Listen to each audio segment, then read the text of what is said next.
welcome. This is the Knotenkopp podcast, and my name is Johanna. I live in northern Germany at the west coast. Not that we have so much coast, but yeah, I live at the west, and yeah, I talk here about my knitting. So this is not my regular format today because usually I do a knitting podcast where I talk about what I finished and what I'm working on and what I bought or what I acquired. And today I thought I'd do a little recap of 2022 and what my knitting plans of 2023 are. Is that right? Yeah. Of course, I'm not the only one who's doing that. I wasn't planning on doing this, actually, because first of all, I thought I didn't have that much to show and that it wouldn't be that interesting. Then I tried to recollect what I had knitted over the year and came up actually with a lot of stuff, and I was really surprised. But I thought, okay, I kind of don't need to talk about everything I knitted again. And I'm not Rebecca. I didn't knit 25 sweaters again, or 22. I don't know how much she knitted, but it's crazy. And I forked a lot of stuff as well. So I don't know. I didn't see the point in that. But also I started this channel and also my Instagram account only halfway through the year, so there are a few things I haven't really talked that much about or didn't at all. So I thought I talk a little bit about it, also because they kind of affect my thoughts or my plans for 2023. Am I saying this right? It sounds kind of wrong. 2023. No, it's right, I think.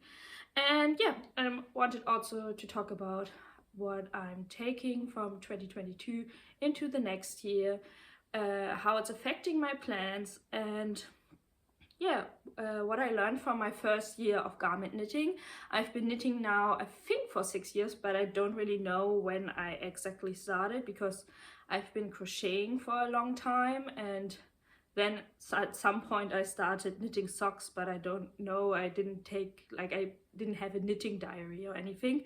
And then I think last December 2021 I bought yarn for my first sweater, which I'm gonna talk about next. But I think I started it in January 2022. So yeah, this is like my first year of knitting garments and bigger projects. I still knitted a lot of small things. I think I'm very much a sock knitter and an accessory knitter, but nevertheless I knitted a lot of garments, I think, for me. And I think I didn't really know how to count them, and I mean, I don't think it's about numbers, or at least it's not about that for me, but I think I've knitted around 30 things, like from socks to garments, like full-sized jumpers. But another reason why I didn't think it made so much sense to show you everything I've knitted in that 1 year is because I'm a huge gift knitter, which you might know if you watched my previous episodes. Because more like I think exactly half of all the things I knitted were for friends and family, and I don't want to I'm not bragging or anything. I just enjoy it a lot. I started that tradition. I mean, I do it a lot for like birthdays and stuff, because I think it's just an easy way to gift something, and I've been doing stuff like self-made gifts since I was like a child and a teenager. So I just spent New Year's with a friend who is still wearing like one of my first crocheted socks. I'm pretty amazed how good they are still looking, and actually that they are fitting, because I didn't know anything about gauge and how to make socks fit and stuff. So, and also I think I have great friends and family that appreciate self-made stuff a lot, so they are like really knit worthy. So it's a lot of fun to knit for them. But also until recently I was a student, and I also was, then I finished my master's, and then I was without a job, or was job seeking, and I was getting social money from the state, so I was really tight on money. And because I couldn't buy that much yarn, I offered during the spring my friends, if you buy the yarn, I am going to knit you something. So I don't even know if that counts as gift knitting, because yeah, obviously I put in the work, so, but they bought the yarn.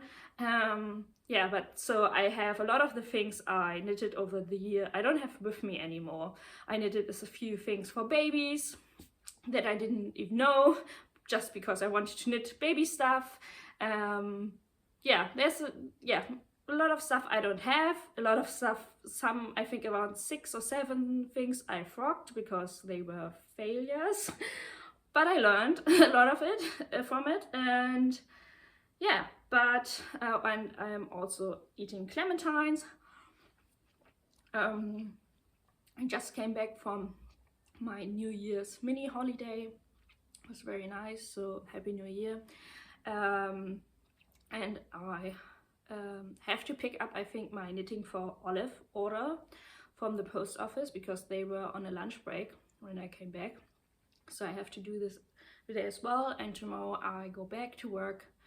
I'm really looking forward to seeing my colleagues again, but also I think January and February are going to be really busy at work, and I'm really not looking forward to this. Also, I'm really sorry about the last video, even though I had a lot of fun filming it. I think I was, maybe it wasn't that noticeable to other people, but to me, rewatching that episode, I got really sick on that day. I mean, I was already sick a few days earlier, I think I said that, but after filming that, it got really downhill. And the next day I actually had to go, because it was on the weekend, I had to go to the hospital to get medicine, because no doctors were open, and also I couldn't get medicine at the drugstore, and I needed a recipe. Is it a recipe in English? I don't know, but I couldn't just buy it. And yeah, I had a cold and an ear infection, and it took me like 2 weeks to get to my full force again. I was also sick over Christmas still, and it just sucked. And one of the symptoms were like that you are really confused, and I think you can definitely see that in that last video of my birthday yarn video, that I have I'm struggling a lot more with vocabulary, and yeah, I'm a little bit all over the place in that one, but I think it was still a fun one. So yeah, I'm sorry, but I mean, I didn't know. I took some aspirin to feel better, and I think it drowned, well, it covered the symptoms, so I didn't know that it was, I was getting actually more sick. So yeah, that was kind of the start of me getting really sick. But I think everyone was sick at that at that time. It was kind of sad, because I missed all of my Christmas parties, because we had 4 or something, and I was really looking forward to that. And yeah, but there's going to be one next year, hopefully. So yeah, let's start. Sorry. I hope you don't mind me eating. If you're disgusted by it, see you next time. Yeah, I hope, so today is Wednesday. I'm planning to try to film That was a lot of ifs. I'm planning filming on the weekend, just regular podcast episode where I will talk about my works in progress. Spoiler alert, it was very, what is the word?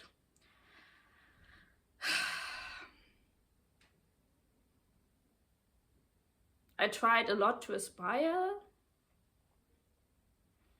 No, that's not the word, but yeah, obviously I didn't manage to finish 3 full-size garments over the Christmas holidays.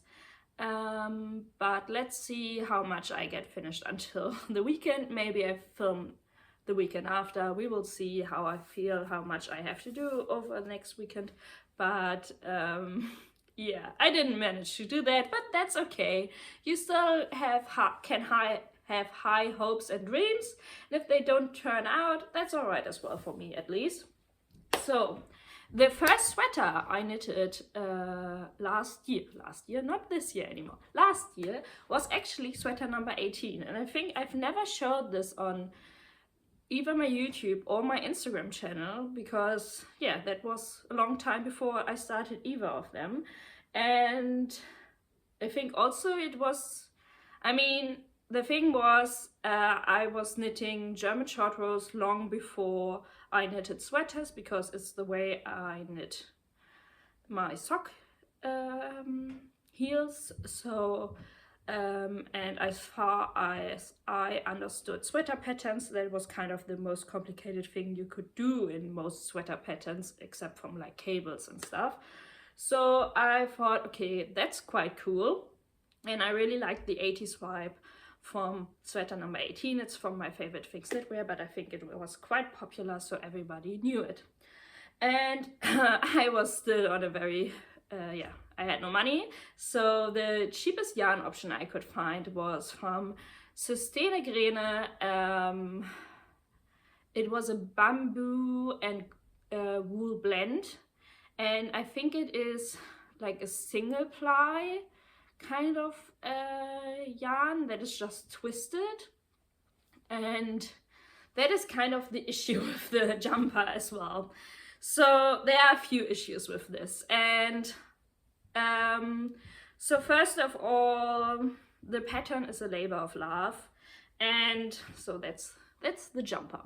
I think it kind of blows out in the camera. If I hold it back here, it's more true to color. So it's a color mix out of like an apple green and a sage color. It's kind of hard to describe. So it's like not really like this sage, but it's not like a really grassy green. It's somewhere in between. It's a muted grassy green, I would say. So yeah, and it has like this 80s texture. And so, yeah, I was, the pattern is a lot. I think Rebecca said that as well, because you have every row described individually, and there, yeah, because you have this texture written, but that also helped a lot because I've never knit a jumper before, so I really enjoyed it as my first sweater, but it took some time. But I don't wear it anymore, and it makes me really sad. First of all, this color doesn't really, or I think it doesn't really work for my complexion. I don't think that like pale colors do my skin do a lot for me. She said, wearing a pale yellow vest. The thing is, I just love everything yellow.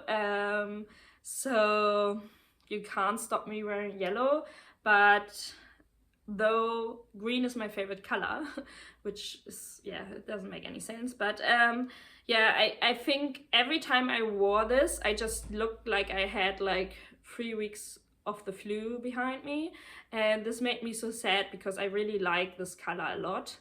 The second thing, even though this is 100% wool or bamboo wool blend, it is not the most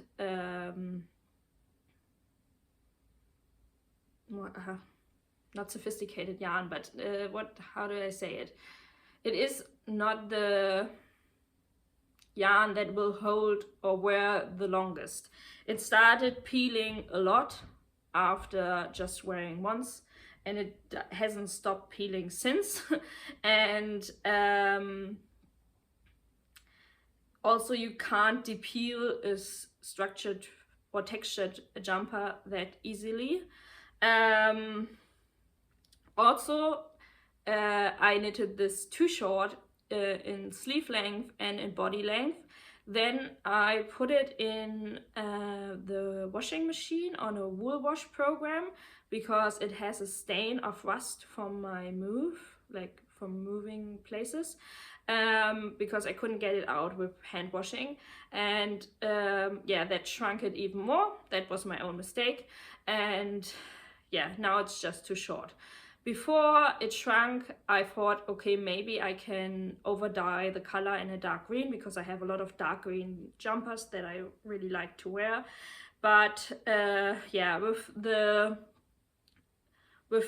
yarn not being long, like probably with the yarn not holding up very long, the color not suiting me very well, the fit being too short, and what else? I don't know. A lot of things being wrong about this jumper.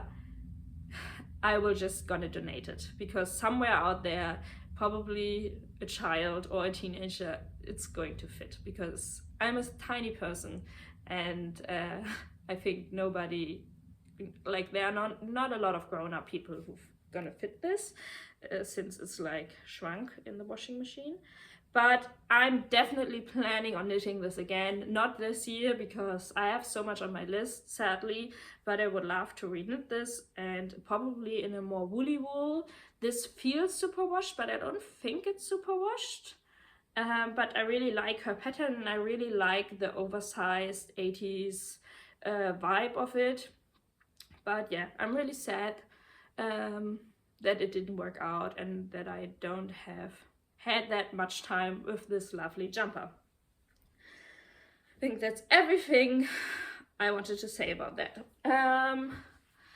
Another thing I think I've shown before, but since I'm knitting the halibut sweater still, or I'm still knitting on it, and the knot pullover was also a colorwork jumper, and the halibut is a colorwork jumper as well, and they feel kind of like they are my first colorwork projects, but they are my first big colorwork projects. But I sometimes forget that I worked on small colorwork projects before that were my own designs. Yeah, I did a dog jumper before, and I did colorwork socks before, and they were actually gifted to the same person, a friend of mine. She got the socks, her dog got the jumper, and yeah, actually, yeah, they were the first colorwork projects I ever did, and they were a pain in the ass, to say, because I didn't have the right equipment, and I didn't have small circular needles to knit in the round, so I had to do it on DPNs, and to say, or for me at least, doing colorwork on DPNs is a shit show. Also, I had to do for the dog pullover and the socks, both of them, flat colorwork, which was also very hard. And I will insert pictures because I don't have them with me anymore. It was hard, and I think everything from that on is just easier because colorwork on bigger circumferences is just so much more relaxing. Yeah, they were like, I think I mentioned that before, it was on 3mm needles. It was so stressful. I have to say, in the end, it turned out beautiful. She loves her socks. I wasn't sure if it was worth it. I think hers are gingham, and her socks and the dog pullover. I don't know how you call that pattern. I think it's something you can find in easily like charts for on Pinterest. That's where I had it from. And yeah, so I mean, I don't have any aspirations to be a knitwear designer, but I definitely did design a jumper before, a dog jumper.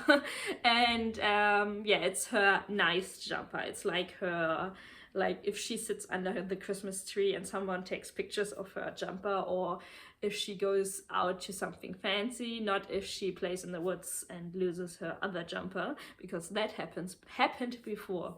I mean the dog, not the friend of mine. So yeah, they were very labor intensive.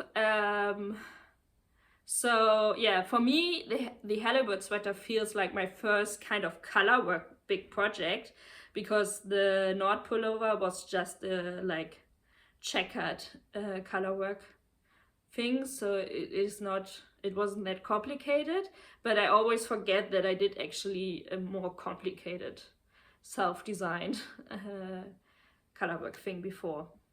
The other thing I discovered in 2022 were vests. I have to get up and get that. 1 second. So I think some might be familiar with the Harry Styles sheep vests. I will insert a picture. And I think Lisa, I don't know her knitting YouTuber name, has reknit that. And she were one of the first YouTubers I found who were doing knitting channels. And she recreated that vest, and I loved that because I love sheep and everything sheep related, and I wanted that one, but a little bit different. She had it on really big needles. I wanted it different, so I came up with an own design because I knew already how to create color work designs on my own. And there was also at the time when we were emptying out my grandmother's house, because my grandfather just died the year before and she was moving in an elderly home, and she used to be a knitter, and she had still a lot of yarn at her place, and but my grandmother has a lot of acrylic yarn, and most of it I didn't want because I don't like acrylic yarn. I was already raised from a very young age that wool is the way to go with garments, that you don't buy garments where there's like acrylic in there, and you always look at the label, which is funny because my sister and I were raised the same, and I think 90% of her wardrobe is acrylic, but she knows it as well. She just doesn't care.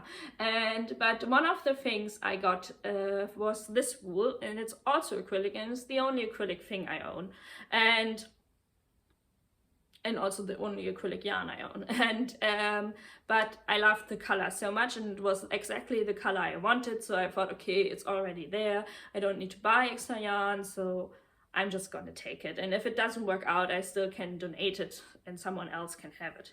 So I wanted a pale yellow vest with sheep on it that were like one row of sheep in one direction, one row of sheep in the other direction.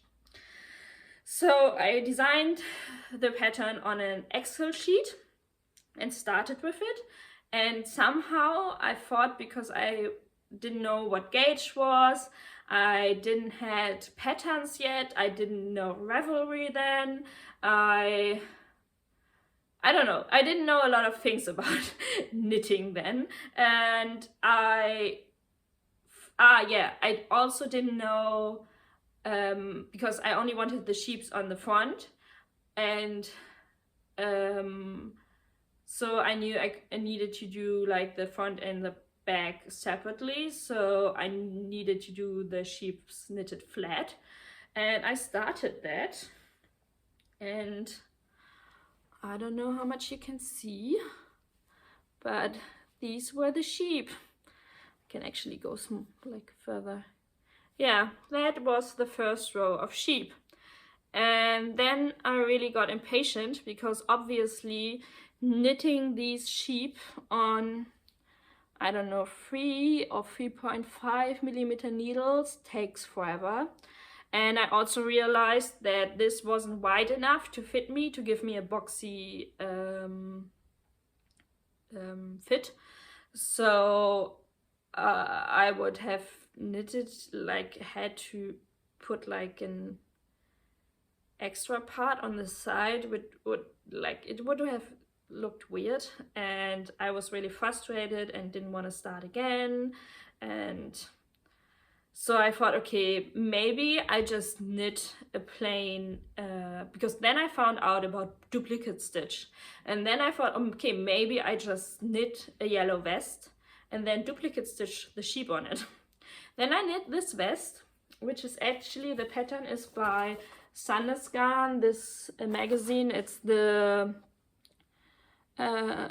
Sandes Garn 2008 edition, and the pattern is called the Henny Slipover, if I'm not mistaken, which is funny because my sister is called Henny. Yeah, that's the pattern. So, and yeah, but I never got around to duplicate stitch the sheep on it, and I really like the idea and I really like the look of the sheep on it, but I think I get a lot of more wear out of not having the sheep on it. And actually, since I like the vest so much, I knitted another vest, which was the Stockholm Slipover by PetiteKnit in this undyed Lang yarn with my first mohair, which was, I think, the Mayflower mohair or something. And I think, yeah, they're like quite similar, both quite boxy, and yeah, it's really neutral in color. And I like this one a lot more, even though this is way lower quality in yarn. But I don't know if it is because of the acrylic, but it is more stiff. And this is really, really drapey because it is mohair and yak and merino. And also I don't like the fit of the Stockholm Slipover. So it has quite a low neckline, while this stands up really high and has a folded, double folded neckline. And though this sits really well with shirts, collared shirts, yeah, but in comparison I would reknit this definitely. This one on the other hand not, though this is knitted from the bottom up. But since I have already one now, I can just, and this sits perfectly, I can just base a second one on this one. I think just knitting the first one bottom up, it's quite stressful because you don't know how long you need to knit the part until you split for sleeves, or not sleeves, but armholes. And yeah, but I don't really like the Stockholm Slipover, or at least with this yarn combo and how it sits on me, but I still get a lot of wear out of it because it's a very useful color. It looks great with shirts and it is very warm. So yeah, I wasn't aware that like vest slipovers are so useful. I thought they were like more of a trend piece, and yeah, I really like them, and like I will definitely knit some more this year. Another thing I knitted and I didn't know that I liked were like mini scarves. I'm not a fan of the Sophie scarf, I have to say. This might be a really unpopular opinion, but I don't like garter stitch, so yeah. That's a thing. They kind of remind me of like these things that toddlers have in kindergarten around their neck or as attached to toys and stuff. They follow yeah, someone on Instagram reminded me what they actually remind me of, and since then I can't forget it. But I actually find like small scarves very useful, and I really like the look of it, like the Parisian chic look of it. And I've knitted one already for my grandmother in spring last year in this bright red color, and I reknit this summer or late autumn one for my interview. It's this one. I won't get too close because it's kind of disgusting, because it's been lying in my wool wash basket since months and hasn't been washed because I was lazy and wasn't into hand washing. Yeah, it's basically just a bandana shaped scarf. The pattern is the Sierra scarf by Steffi Studio or something, and usually she has like this leaf lace pattern in it, but I left it out because I needed to have very fast scarf. But I already bought yarn last year for making another one, and I could imagine doing also cotton one for wearing for in your hair in summer, because I have a lot of linen ones that I actually wear in summer, so this could be really cool. Another thing I mentioned briefly in an early episode is my September jacket, which I have kind of a love-hate relationship with. The September jacket is by PetiteKnit, and it is kind of a failed project. I try to wear it as much as possible still because it's very warm and soft, and I love the yarn combo, but it doesn't fit at all as I imagined. I wanted I don't know, like maybe you know it, but I love the brand Baba. I think it's a Spanish brand, and Baba was also one of the reasons why I started knitting garments, or it was a motivation to start knitting garments. They are known for I think they're brioche or half fisherman's ribbed jumpers and cardigans that are quite boxy and oversized and really great colors, quite neutral but really colorful ones. I think since then they expanded their range and have a lot of other different knitwear as well, but they are really classic but fun and modern looking as well, and they are really pricey. They're like 200 until 300 euros, which is okay. I have never looked into the quality that they promise, but I think it's okay to sell knitwear for that price. If, for example, you give like a certificate for ecological wool or something, or it's even hand knit, I don't know exactly, but that's not the price range I can afford, especially as a student 4 years ago or something. So, but I really like the look, and I think, for example, the September jacket is really close to that look if you don't knit it in the three strands of mohair as PetiteKnit. So I wanted to knit that, but I wanted an oversized garment. So, but I think somewhere during knitting I made the mistake that I accidentally knit the wrong size, and I think I knit L instead of XXL or 2XL or something. So this fits me perfectly. I don't know, I try to show you. This is knit with Shetland wool by BC Garn and Drops brushed alpaca silk, and yeah, it's half fisherman's rib, and yeah, yarn wise it's everything I hoped for. It's like this really flat, I have a word problem today. It's really plushy, soft, warm fabric. It holds up great, it doesn't peel at all. Oh, it has its arm turned inside, but it is perfectly fitting to my body. When I close it, it looks like shit, or that's mean. It doesn't have the look that I wanted. It is not oversized. It looks like a tight fitting cardigan, especially with a thick fabric like this. It just looks like I look like a tight sausage. It's just not the look like that I wanted.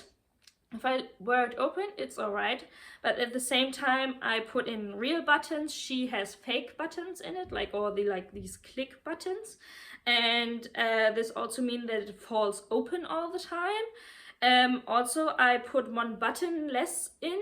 This means that it always falls open like this, which looks stupid as well. I made it cropped, which was intentional, so that I can wear it with dresses.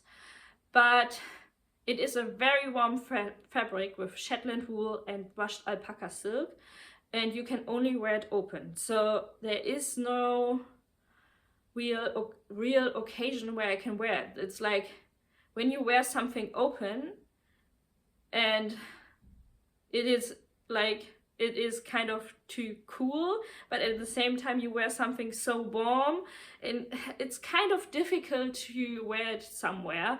And it's kind of sad because it's also with brioche and this fabric, like I can't unravel this. This is like, it's not felted, but it's also not possible to reuse the yarn or unravel this until here and make it wider or anything.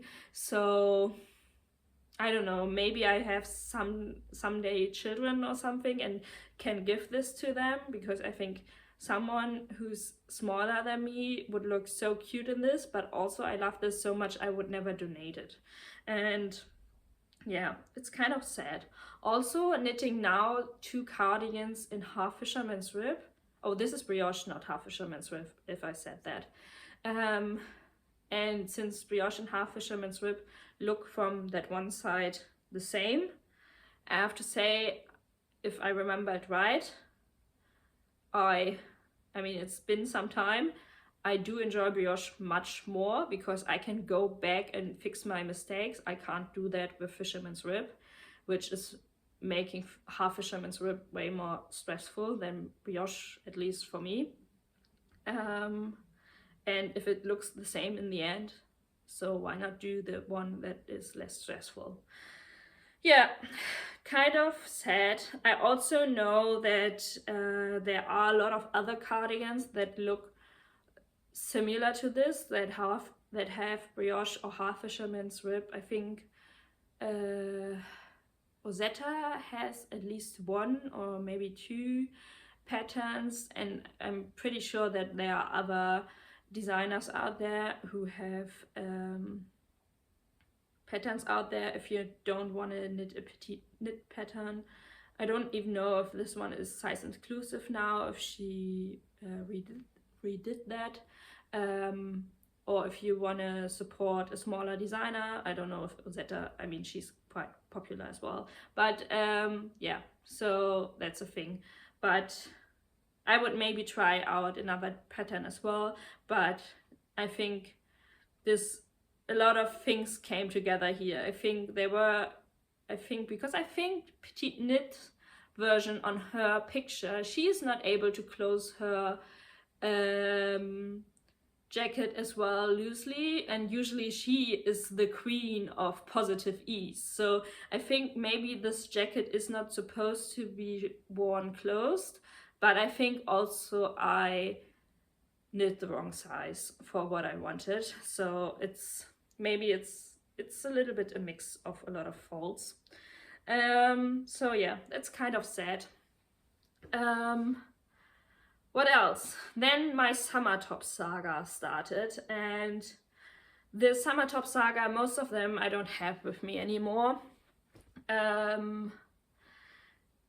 Basically, the summer top saga is a mix of 2 things. One, I knitted 4 camisoles number 5s by My Favorite Things Knitwear. Three of them were for my friends, one was for me, and I just love it because I mean it was a pain in the ass in the end. I totally overdid it because I mean it's on 3mm needles, it is a long tube of 2x2 rib. I totally overdid it and I was totally over my head because I also didn't know how much double knitting it involved with the what is it, like the edges, and yeah, it was just too much and I won't do it this summer again. But I really loved it because all my friends chose very different yarn, and I think it shows very much their different personalities, and all the tops have very different vibes, and I love the pattern very much, and I really want to knit this summer a camisole number 5 for myself, because the one that I knitted for myself and all the summer tops I knitted for myself, there were like 2 other ones I'm going to frog, or I already frogged, because that's the one that I knitted for myself. It's not all finished, the edges are missing, and because I knitted it in a size too big and it is just too loose, and also I think the yarn doesn't work for me. Yeah, I think generally my not resolution, is it resolution? I don't know. My Fazit. I will put the English word here. My Fazit for summer tops for 2022 is that they are basically not for me. I have kind of bigger boobs. I mean, I don't have the biggest boobs that are probably out there, but I definitely don't have A cups, and I need more support. Especially since I am not huge on wearing bras, especially in summer. I every layer I can skip, I'm for it, and but that also means I can't wear like, or I mean I could wear if I would feel comfortable, but I don't feel comfortable with like loose fitting deep V tops or something.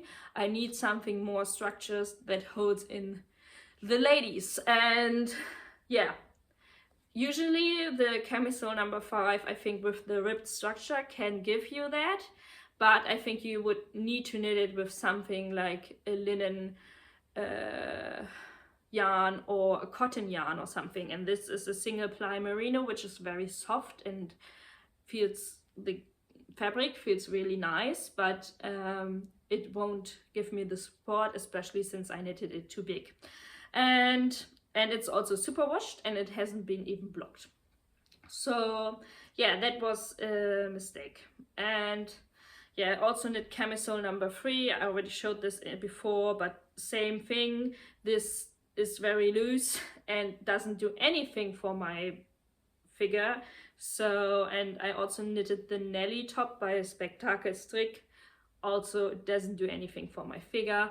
I think generally a lot of the summer top patterns that are out there aren't just for my body type or in a style that I like in summer. I think I prefer a lot of like white linen clothes in summer, or I really do like tight 90s ripped tank tops with overalls over it and stuff like that. So yeah, I think they don't fit into the style I prefer in summer. So I think I will just leave summer top knitting to other people and continue doing summer my regular knitting, my jumper knitting or sock knitting, as far as it's possible, with like woolly wools. And yeah, you don't have to do everything, I figured, and it's okay to leave some stuff to others. And yeah, one thing I knitted in summer, and it's more of a summery garment, is the Marseille sweater, because I'm knitting one wintry version right now, but this one is made out of cotton.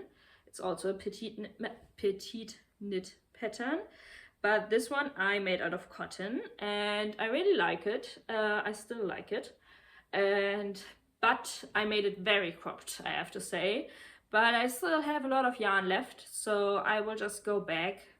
And I don't know if I actually will open the whole ribbing and actually make it add a lot of centimeters here, or just make the ribbing longer. I'm not sure yet how motivated I am, and will also make the sleeves a lot longer. So yeah, I definitely saw with each sweater the sleeve and body length growing. But I think this is a common mistake, that you shorten them because you're getting impatient. And yeah, but I'm learning. And yeah, so this I'm definitely gonna wear again. I could also imagine doing creamed with red stripes or something like that. I really just like the pattern, and I think a cotton jumper is very useful in summer to just throw over on cool summer evenings, or even just in the shade. I got a lot of wear out of it, however, and yeah, I think it was really useful, and I like the pattern because it's just easy, boxy, oversized drop shoulder construction. Yeah, so yeah, that is kind of all I wanted to talk about from 2022. I think if you watched my previous episodes, you've seen most of my other projects and things I've knitted over the last months, so I don't need to re-show that all. If you are interested, you can re-watch all of my episodes. I sometimes do that. I'm one of these people who listen to their own voice messages and also watch their own YouTube episodes. I don't know if that makes me a freak or a little bit in love with myself. I don't know. I just find myself entertaining. I also wanted to thank you guys. A lot of people ask me what I'm planning with this channel. I actually do plan nothing with this channel. I just enjoy it. I have fun with this channel. I think, like, job wise and also with my studies, I'm quite the overachiever and nerd, and I like always try to be the best. Not the best, but I try to be the best in what I can do. Not to be like make the first place, but like, I don't know how to say it, but try my best. And but that also brings a lot of perfectionism and puts a lot of pressure on you, also because I used to work in a creative area or field, and that's a lot of pressure as well. So it's nice to have something where you don't want to achieve anything and just ramble and just, I don't know, I enjoy it a lot, that I don't have the pressure, okay, I need to put out a video a month, or I need to have a certain number of viewers or anything. So there's this YouTube Studio app where you can like have these analysis tools and see like where and how much people watch things, and obviously I see the numbers under the videos, and I'm happy that there are more than 10 people watching my videos. But I don't really want to know how many people watch these videos. And what I care more, and what made me really happy over the last month, or in December, I found out a few names behind the numbers, like through comments or, I don't know, Instagram or something. And that made me really happy, because it's actually more interesting to me than, oh, there's like 100 more people watch that video than this video or something. And there are always like the 10 same people who comment that video, and I see you guys. And I was never a huge comment person on YouTube. I never got what, like, it didn't make any sense. It felt very one-sided to me. But since I'm now the person who puts out the videos, I actually do get it. And replying to the comments and reading them, just if you just like them and see them, it means actually, as the person who gets the comments, it means a lot. And I enjoy it a lot. And I don't know, I hope it brings a lot of joy to the people, to you guys, to watch it as well. I mean, otherwise I hope you don't watch it, because it's your spare time you spend here. But yeah, I don't know how long or what we're doing here, but I'm going to continue unless it doesn't bring me any joy anymore. But I don't see that coming in the near future, and we will see. I definitely have a lot of ideas for special episodes. I don't see myself stop knitting in the near future. And yeah, with that, let's talk about what I'm planning for 2023.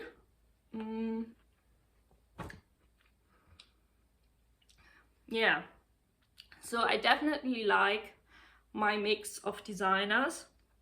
I do definitely have my share of PetiteKnit and my favorite things knitwear. I mean, they are huge. There's no denying in it. They have their issues. I do see the problem with size inclusivity, though they are working on it. PetiteKnit more than my favorite things knitwear. Since I'm not the tiniest, like I think I'm called a mid-sized person or something, and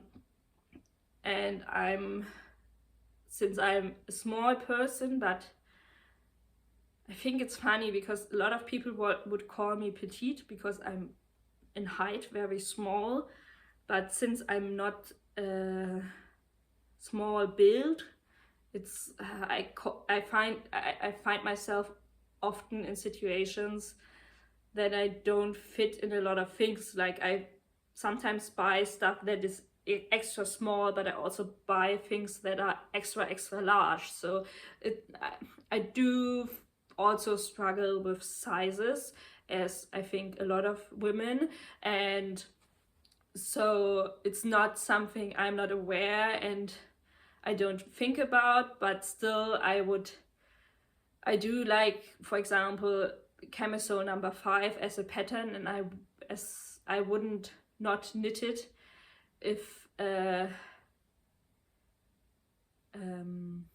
how to say it, just because she's not size inclusive. I think liking the pattern is more important to me, even though I'm aware that that is not politically correct.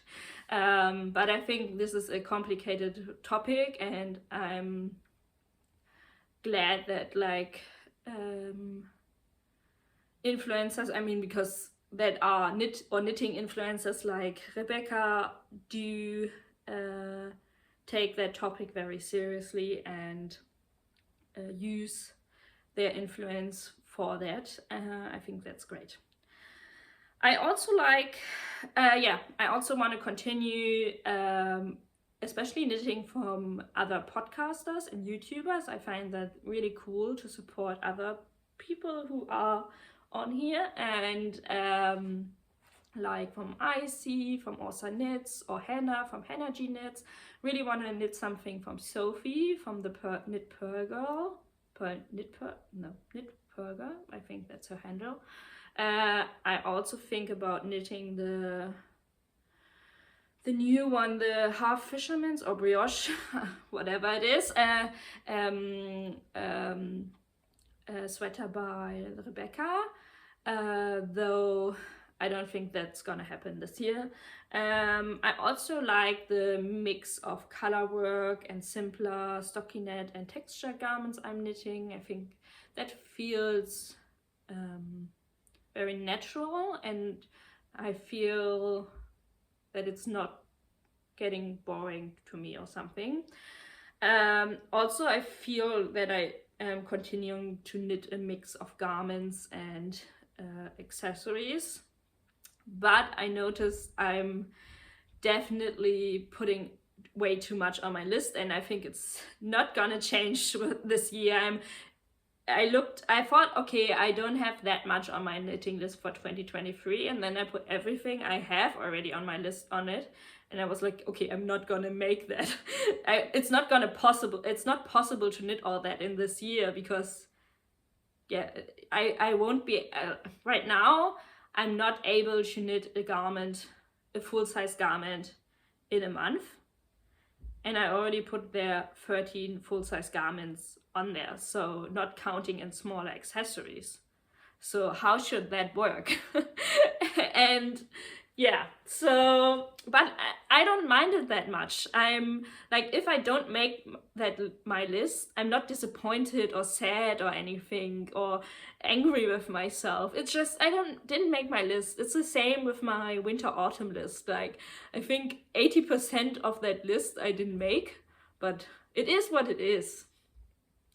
I don't mind it. It is more like I would like to do that. And yeah, what else do I have a list down here? I feel definitely I'm right now more into color work knitting. I like to play with colors because I think knitting gives me the freedom to play with colors. I do like my grays and beiges and creams. I think I will never be a bright neon colored person, but I think knitting allows me to use muted versions of colors and to combine them in the specific way I have it in my mind. And buying clothing, that's often not the case. There's often one specific color I don't like about it.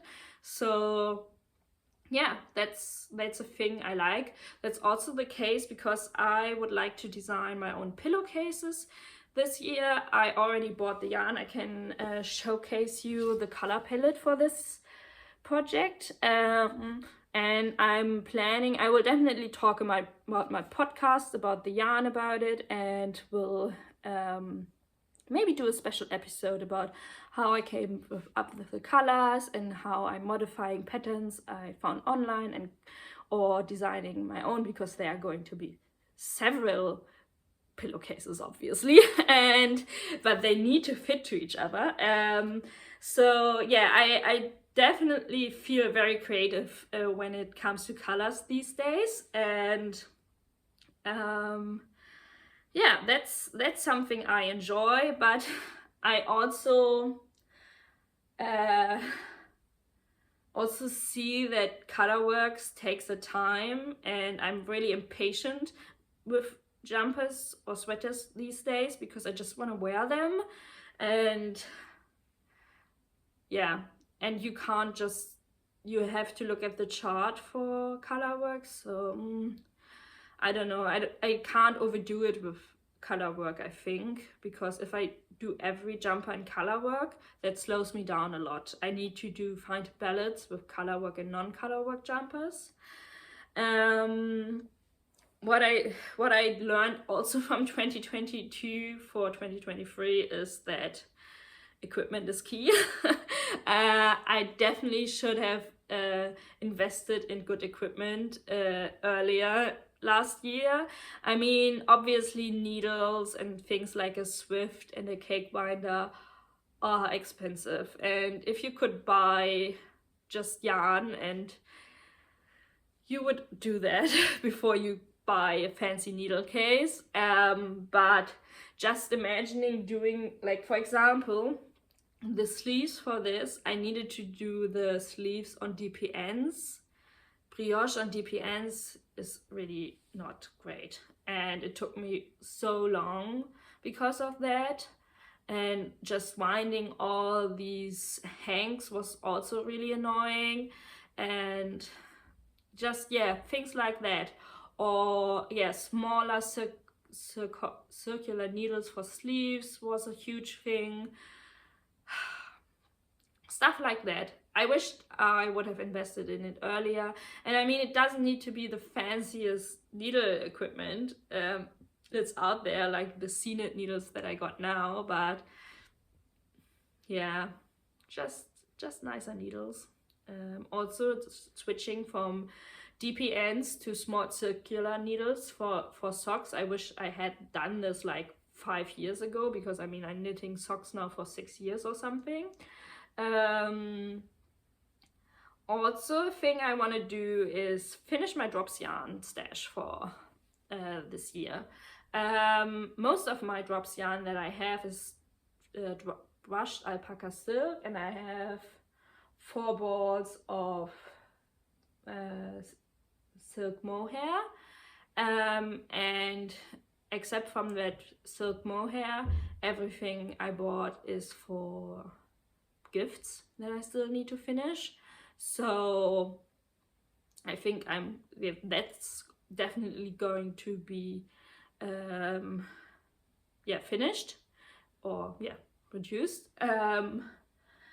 So yeah, nothing against drops. I think I talked about that shortly. I think it's a great natural wool supplier for a commercial yarn brand if you want to do natural wool on a budget, but I'm not a budget on anymore, and I want to go more into ecological and sustainable small businesses, and drops is definitely not that. I don't want to even know how you can produce wool for a ball of yarn for $1.50. Seriously, that's kind of not possible with someone being ausgebeutet. What's the English word? But yeah, I don't know. Can't be great. And I mean, then there's also this thing that they are stealing patterns from small designers and reproducing them for free on their website. I'm not into that so much that I can form an opinion, but it doesn't sound great from a distance at all. And so yeah, I want to get rid of it, or not rid of it, but finish it. I'm not throwing it away or anything. I want to finish it, and I mean, I want to reduce my yarn stash anyway, and then fill it up with more sustainable yarns that I will come to next. I also want to try out other yarns, and one I talked about earlier that is waiting for me at the post office. I wanted to try out knitting for olive yarns. One of the reasons was I wanted to try out knitting for olive yarns. One of the reasons is everyone is hyping up their mohair. I have a difficult relationship with mohair. Right now I'm more into it again, or more loving it again, because I definitely see the positive effects of mohair in a garment as well, but I don't need it in every garment as well. And they are one of the few brands that do mohair in a very animal friendly way, and I think they're a nice brand. They also have really great colors and I was just curious and wanted to try out the yarn, so I ordered different yarns from them. And also another yarn I really want to try out is Wool Dreamers yarn. I saw their unspun yarn a few times now, but sadly my Berlin yarn store was always out of the colorway that I wanted. And also I saw their Lariconada. I'm not first of all, I'm saying that probably totally wrong, and I'm not even sure if it's the right name, but it's a Havard yarn that looks really similar to BC Garn Semilla Melange, which is my favorite yarn right now, and I would love to try that out. So that is definitely on my yarn list for this year. And so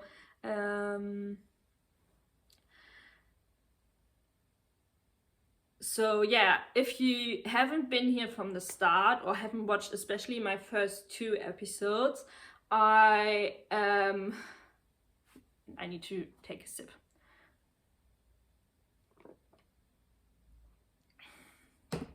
I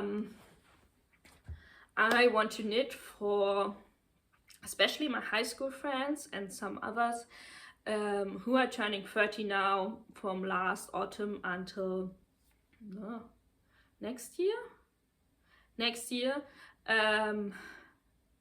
full-size garment. That's just the person who I am. I just love to gift gifts, and I just love to make them, and I think I know all of my friends very well, that I know what they would love, and I also like to show off their different personalities through the garments and shop yarn for them and find different patterns. It's just something I really enjoy, but it's a lot of work, and I think I overestimated it. Usually I mean, I counted the months between them, and between every birthday there are at least 3 months, so I thought, okay, it worked out, but I think I underestimated how much knitting I can get done with a full-time job and doing knitting for myself. And then I saw Alexandra's Garn Christmas episodes, and that girl is sometimes so clever.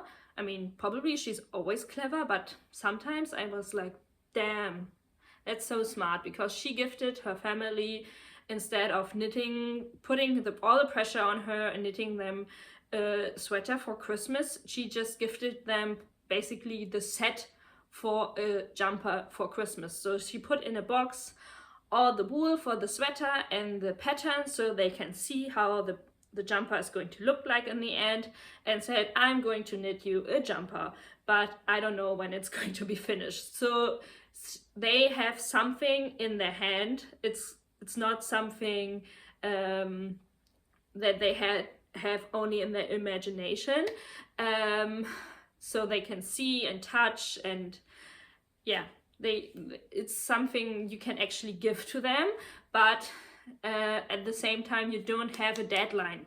So I think that's very smart. And seeing that the November birthday girl, I'm still sitting on her cardigan, I think I'm going to do that for the following birthdays as well.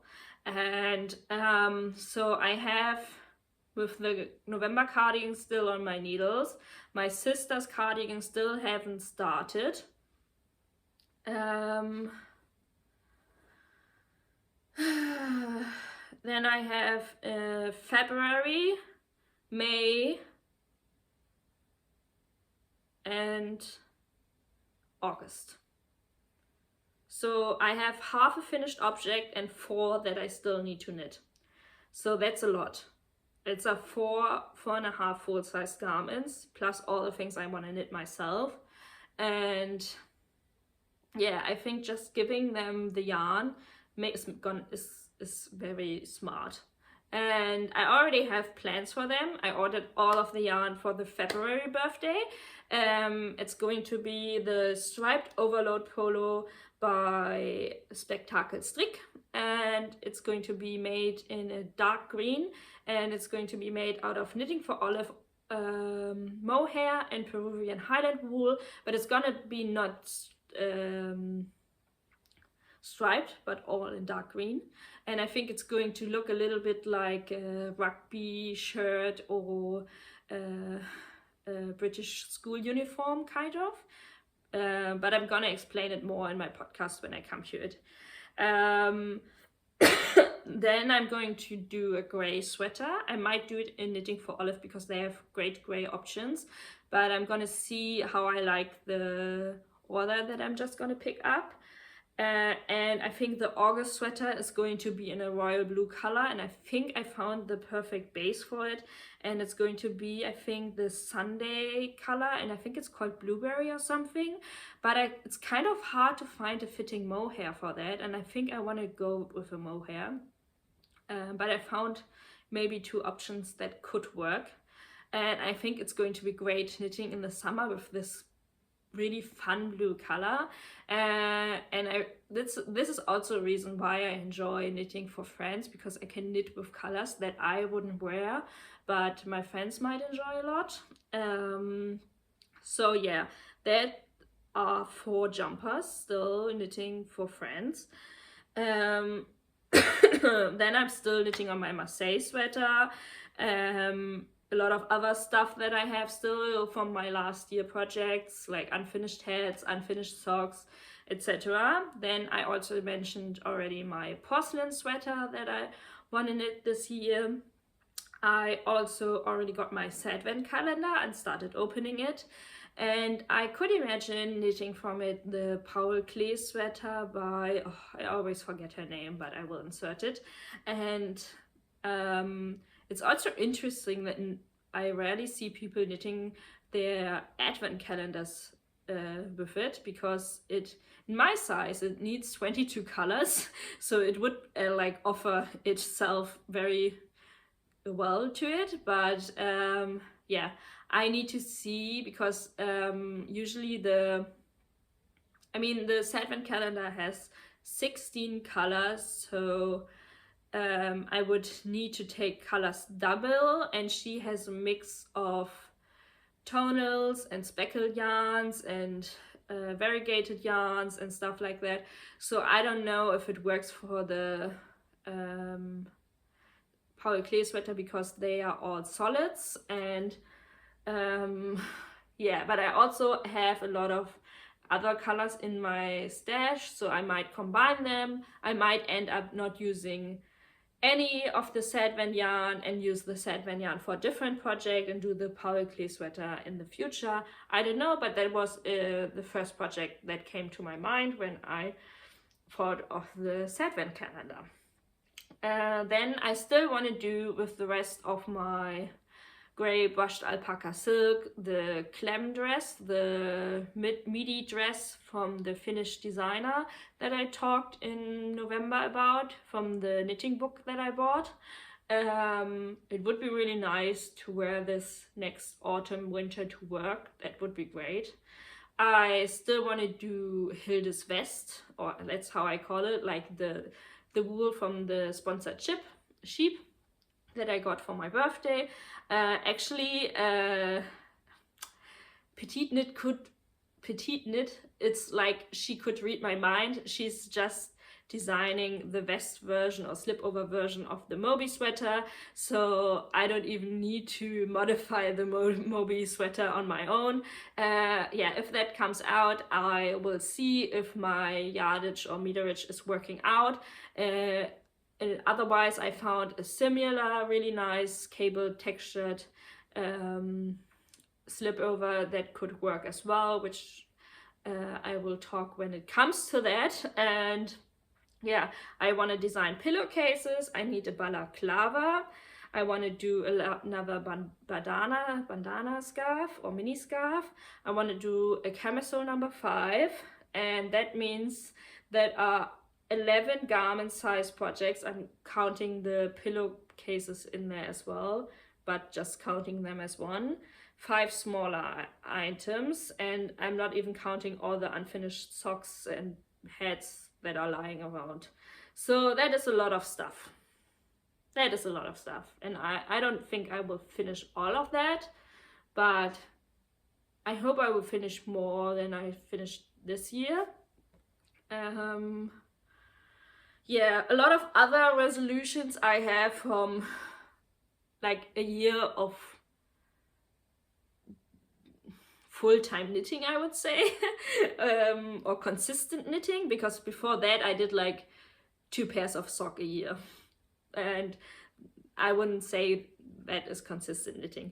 Also, I'm quite impressed because outside the sun has already set, and I look quite bright still. So yeah, I already said I'm not really a summer garment knitter. I prefer definitely Havard or Melange yarns over solid and variegated yarns. So I'm quite curious how I will integrate this advent calendar into my knitting. But also I see it as an experiment and challenge, and I really do love what Charlotte is doing with this advent calendar, so I don't mind it. And yeah, like I said, I do more enjoy colors than I thought I would do. I definitely am a 20 centimeter plus positive ease person. I do find it interesting because in the beginning I thought I could orientate myself on Rebecca quite well, bust measurement wise. I think her bust is a little bit bigger than mine, but she prefers less positive ease than I do, or at least her knit garments have less positive ease than mine. And yeah, I think usually the positive ease that is recommended on PetiteKnit's patterns work quite well, because I think she often has like up to 25 centimeters positive ease, and that's perfect for me. Yeah, but I think I'm going to wrap this up now because I need to eat and pick up my knitting for Olive order, which I'm going to show you on the weekend, and I need to edit this, and yeah, I really need to eat. I'm hungry. I hope you enjoyed this. Oh, I think this is really bright. Yeah. Oh yeah, that was artificial light. That was not daylight that made me so bright. So yeah, I'm curious what you are planning. So if you want, you can let me know in the comments. Maybe you are planning anything from the mentioned things as well. If you have any recommendations for Cornwall in yarn stores, or maybe not yarn stores, but any knitting related places as well. Maybe there are mills that I can visit as well. That would be really, really cool. Or shepherds that I can visit. I mean, you all know how much I love sheep. That would be great. So yeah, that's, I think, all for today. And I see you next weekend. This weekend we will see how I feel, and I wish you a good start into the new year. Bye bye.